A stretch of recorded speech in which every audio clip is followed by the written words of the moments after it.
We're coming to our passage now this morning, Matthew chapter 7, verses 13 through to 29, the final words of this Sermon on the Mount. And again, there is a lot for us to take in, but I want us to focus on the closing words in order that we might better understand and apply the words that come before it for us this morning, but have come before it in recent months as we've been looking at the Sermon on the Mount. I want us to be challenged in particular with regards to the one who teaches and speaks on the Sermon on the Mount and his authority to speak into and over our lives and how we respond to the authority of Jesus. Because how we answer that question with regards to the authority of Jesus will shape the way we engage with everything we read this morning and have read in the weeks prior, and indeed will read in the weeks ahead as we move on in Matthew's Gospel. So let us remind ourselves of these words that Jesus spoke to his disciples, remembering also, as we will come the end of this passage, that there are others who have now gathered round, who are listening to all that Jesus is saying to his followers, and are amazed come the end. Matthew chapter 7 and verses 13 through to 29. Enter by the narrow gate, for the gate is wide and the way is easy that leads to destruction, and those who enter by it are many. But the gate is narrow and the way is hard that leads to life, and those who find it are few. Beware of false prophets who come to you in sheep's clothing, but inwardly are ravenous wolves. You will recognize them by their fruits. Are grapes gathered from thorn bushes or figs from thistles? So every healthy tree bears good fruit, but the diseased tree bears bad fruit. A healthy tree cannot bear bad fruit, nor can a diseased tree bear good fruit. Every tree that does not bear good fruit is cut down and thrown into the fire. Thus you will recognize them by their fruits. Not everyone who says to me, Lord, Lord, will enter the kingdom of heaven, but the one who does the will of my Father who is in heaven. On that day many will say to me, Lord, Lord, did we not prophesy in your name and cast out demons in your name and do many mighty works in your name? And then I will declare to them, I never knew you. Depart from me, you workers of lawlessness. Everyone then who hears these words of mine and does them will be like a wise man who built his house on the rock. And the rain fell, and the floods came, and the winds blew and beat on that house, but it did not fall, because it had been founded on the rock. And everyone who hears these words of mine and does not do them will be like a foolish man who built his house on the sand. And the rain fell, and the floods came, and the winds blew and beat against that house, and it fell, and great was the fall of it. When Jesus had finished saying these things, the crowds were astonished at his teaching, for he was teaching them as one who had authority, and not as their scribes. And may the Lord bless this word to us in our hearing of it.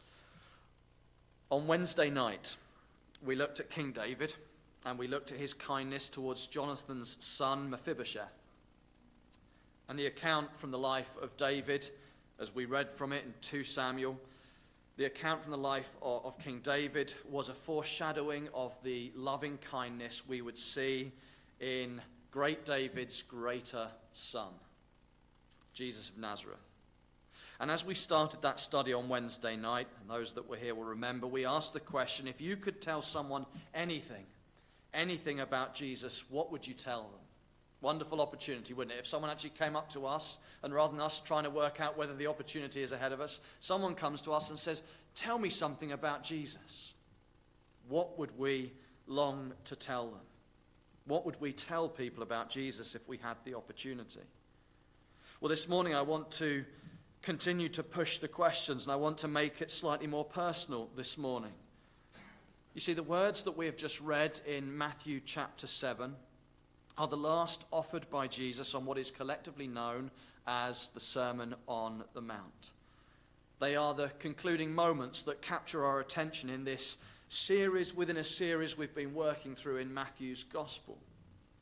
And as we come to a close, I want to cast your mind back to where we began, when we started to look at the Sermon on the Mount all the way back in March. Can you believe it? That's when we started looking at the Sermon on the Mount. I realize some of you knowing me can fully believe that we started this back in March of this year. But when we started off with the Sermon on the Mount, before we even launched off into any of the words, I presented a challenge. I suggested that Matthew wants us to see Jesus the way he sees Jesus. Because how we see Jesus will shape how we hear, receive, and put into practice what he says, what he teaches, how he instructs us with regards to all that he says on the Sermon on the Mount to his followers, his disciples that are there in his midst. And remember, Matthew was with Jesus on another mountaintop moment. Another mountaintop moment when the Lord instructed his disciples to go out into the nations to preach the good news. And as the Lord gave this commission, gave this instruction, he said to his disciples in Matthew 28 and verse 18, "All authority in heaven and on earth has been given to me." And so as Matthew, inspired by the Spirit, records for us these words delivered by Jesus on this Sermon on the Mountainside, delivered to his disciples, his followers, it strikes me that Matthew longs for us to see and hear the authority of the one who speaks.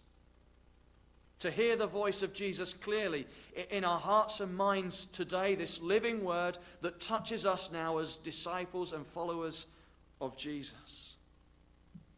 To know the authority of the one who speaks, the one who guides, the one who instructs, the one who leads, the one who lays down his life for us. It's certainly where we end up at the end of the Sermon on the Mount, those concluding words regarding the authority of Jesus, as it's entitled in my ESV Bible here. That Jesus was teaching them, as it says in verse 29, as one who had authority, something distinctive, something different from the scribes and what they had to offer. Here was someone who seemed to teach as though he had authority. It's the final verse that draws the teaching on the Mount to a close. And to me, and to my mind here as I'm looking through this, the ultimate question of the Sermon on the Mount, the question that Jesus asks of us, the question that Matthew would have us ask, I believe, as we read through these words, is not what do you think of Jesus' teaching, though we need to handle the words of Jesus as we have been in recent weeks, but the ultimate question is, what do you think of Jesus? What do you think of the man who stands on the mountainside and speaks and proclaims and teaches as one who had, and I say has, authority? Do you recognize Jesus as the crowds who listened in came to recognize him and perceive him to an extent as one who had authority? Do you recognize that Jesus is much more than this, that he is the one, as he declares to his disciples at the commissioning, the one who has all authority in heaven and on earth? Yes. Yes. How do you answer this question? Who is Jesus to you? Let me put it another way. Let me put it the way I did back in March. But now from the perspective of having read through these words, those were words of preparation. Now they are words that bring us to this question, this ultimate question regarding who is Jesus? Who is he to you? Who is he to me? Who is he to the world? If all you see and hear this morning and have heard in the weeks preceding are the words of a good teacher, someone who possesses an insight into the human condition and understands a framework for our flourishing, if that's all you see, then we've missed the point. He is that. He is a good teacher. He possesses great insight. Insight like no other, because the reality is he is like no other. He is the Son of God. He is the one who holds all authority. And that's the challenge for us. To see Jesus, to know Jesus, to respond to Jesus as the one who has all authority. Because if all Jesus is to you is a good teacher and who has a strong sense of moral fibre, then you'll likely dismiss his words and consider that in matters that you are handling, you know better. That's the reality. If we don't come to Jesus and submit to him as the one who has all authority, then when we begin to tussle with things in the world today, we'll say, yeah, but Jesus, you don't understand what things are like today. And you don't understand the pressures that we're under. You don't understand the pressures that our children face in schools. You don't understand the pressures we face when we declare who we're for. And we'll start to make concessions in areas, and we'll start to, whether explicitly or implicitly in the actions that we take, we'll start to work in a way which is ultimately declaring, well, I think in this matter I know better. That's the reasoning that's so easy to slip into unless we have this complete and full understanding of the authority of the one who teaches, instructs, guides, and would lead us into life in all its fullness. We can begin to think in our own lives unless we're clear on this in our thinking, in our doing, in our hearts. We can begin to act in a way that says to God, well, I know better. I'm going to do this my way. But if you see and know Jesus as Matthew has come to see and know Jesus, as one who has all authority, then it begins to change us. We begin to live lives that are surrendered to Jesus, his word, his will, his kingdom. And remember this also, we're talking about authority, and I said this at the beginning of this series. Jesus doesn't wield his authority to subjugate or oppress you. We think about authority and we think about power, and we see so many in this world who use it to oppress. Jesus doesn't wield his authority to subjugate or oppress you, but with humility he wields his authority to release you, to redeem you, and to see you flourish in the constraints of God's love. In humility, he uses his authority to stand in your place and to go to the cross for you. So I ask again, who is Jesus to you? Is he Lord? Is he Master? Is he Savior? Is he King? Your King to whom you bow in humble adoration, whom you serve with love and obedience. Is he your King?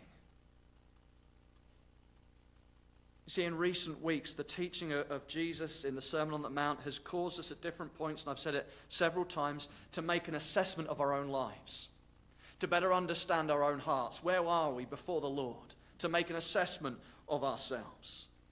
But as we come to a conclusion, Jesus invites us to make an assessment of him.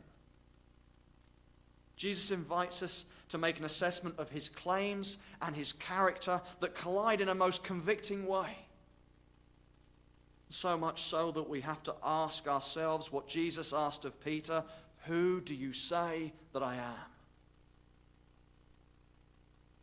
Who do you say that I am? And let's be honest, how we answer this question, truly answer this question, it will shape the way we respond to Jesus and his teaching and his instruction and our desire and longing and our hungering and thirsting for righteousness. To be led by the Spirit, to walk in step with the Spirit, to submit ourselves to his correction and guidance when we know that we've gone in the wrong way, to say, Lord, would you help me get back on track with where you would have me be, in accordance with your word.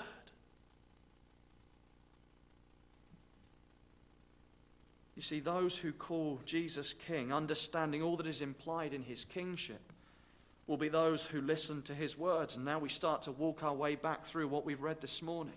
Those who call Jesus King, understanding all that is implied by his kingship, will listen to his words. And so Jesus says, everyone then who hears these words of mine and does them will be like a wise man who built his house on the rock, and the rain fell, and the floods came, and the winds blew and beat on that house, but it did not fall, because it had been founded on the rock.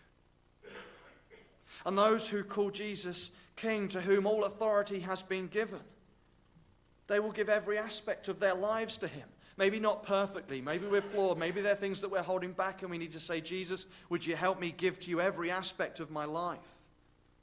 But we will certainly be those who begin to seek his kingdom priorities first, above our own. And so Jesus says, not everyone who says to me, Lord, Lord, will enter the kingdom of heaven, but the one who does the will of my Father who is in heaven. Seeking first his will, his kingdom.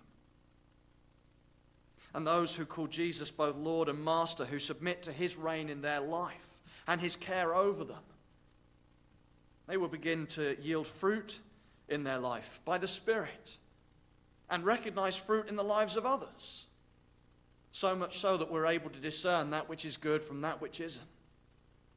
And so Jesus says, beware of false prophets in verse 15, who come to you in sheep's clothing, but inwardly are ravenous wolves. You will recognize them by their fruits. And those who believe that Jesus, being endowed with all authority, laid down his life for his friends, they will be those who choose to follow him even when it's hard, even when it's costly, even when it's contrary to the ways of this world. And so Jesus teaches his disciples in verses 13, where we started this morning, enter by the narrow gate. For the gate is wide and the way is easy that leads to destruction, and those who enter by it are many. But the gate is narrow and the way is hard that leads to life, and those who find it are few. But if we submit to his authority, and if we surrender ourselves to his kingship, to his reign, acknowledging where he took his life to the cross for us, then we'll begin to be those who are prepared to walk the narrow way and enter the narrow gate, that which is not easy but hard. In a world that lives in such a contradictory way to the teaching of Christ and the commands of his word. When we accept that he is the one who has all authority, we are more likely to yield to him and follow that way that is narrow and so often hard.